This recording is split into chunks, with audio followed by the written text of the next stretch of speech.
বিসমিল্লাহির রহমানির রহিম। স্বাগতম আজকের বিশেষ খবরে। দেশীয় আন্তর্জাতিক সর্বশেষ আপডেট নিয়ে আমরা হাজির হয়েছি শর্ট নিউজ ছোট্ট খবরে। চলুন শুরু করি। জাতীয় সংবাদ। রাজধানীতে হিজবুত তাহরীরের মিছিল থেকে 10 জন আটক। আজ রাজধানীর পল্টন এলাকায় নিষিদ্ধ ঘোষিত সংগঠন হিজবুত তাহরীরের একটি মিছিল থেকে অন্তত 10 সদস্যকে আটক করেছে পুলিশ। মিছিল ছত্রভঙ্গ করতে টিয়ার শেল ও সাউন্ড গ্রেনেড নিক্ষেপ করা হয়। পুলিশ সদর দপ্তর জানিয়েছে, হিজবুত তাহরীর একটি নিষিদ্ধ সংগঠন এবং তাদের সব কার্যক্রম শাস্তিযোগ্য অপরাধের মধ্যে পড়ে। সিলেট সীমান্তে বাংলাদেশি নিহত। সিলেট সীমান্তে ভারতীয় খাসিয়ার গুলিতে এক বাংলাদেশি নিহত হয়েছেন। এই ঘটনায় সীমান্ত এলাকায় উত্তেজনা বিরাজ করছে। আন্তর্জাতিক সংবাদ। রাশিয়া ইউক্রেনের সংঘর্ষে নতুন মোড়।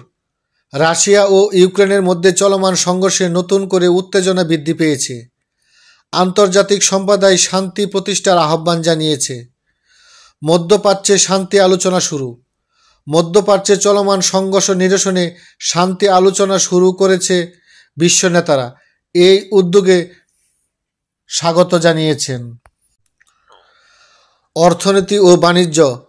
বাংলাদেশের রপ্তানি আয় বেড়েছে। চলতি বছরের প্রথম প্রান্তিকে বাংলাদেশের রপ্তানি আয় উল্লেখযোগ্যভাবে বেড়েছে। বিশেষ করে পোশাক শিল্পে এই বৃদ্ধি পরিলক্ষিত হয়েছে। বিশ্ববাজারে তেলের দাম কমছে। বিশ্ববাজারে তেলের দাম সাম্প্রতিক সময়ে কমছে, যা বাংলাদেশের অর্থনীতিতে ইতিবাচক প্রভাব ফেলতে পারে। বিজ্ঞান ও প্রযুক্তি। মঙ্গল গ্রহে নতুন অনুসন্ধান মিশন শুরু। নাসা মঙ্গল গ্রহে নতুন একটি অনুসন্ধান মিশন শুরু করেছে। এই মিশনের মাধ্যমে মঙ্গল গ্রহে জীবনের সম্ভাবনা নিয়ে গবেষণা করা হবে। স্বাস্থ্য ও জীবনযাপন। ডেঙ্গু প্রতিরোধে সতর্কতা জারি। বর্ষা মৌসুমের আগমনে ডেঙ্গু প্রতিরোধে স্বাস্থ্য অধিদপ্তর সতর্কতা জারি করেছে। সকলকে পরিষ্কার পরিচ্ছন্নতা রক্ষার আহ্বান জানানো হয়েছে। স্বাস্থ্যকর খাবারের প্রতি মানুষের আগ্রহ বৃদ্ধি। সাম্প্রতিক সময়ে স্বাস্থ্যকর খাবারের প্রতি মানুষের আগ্রহ বৃদ্ধি পেয়েছে। পুষ্টিবিদরা এই প্রবণতাকে স্বাগত জানিয়েছে।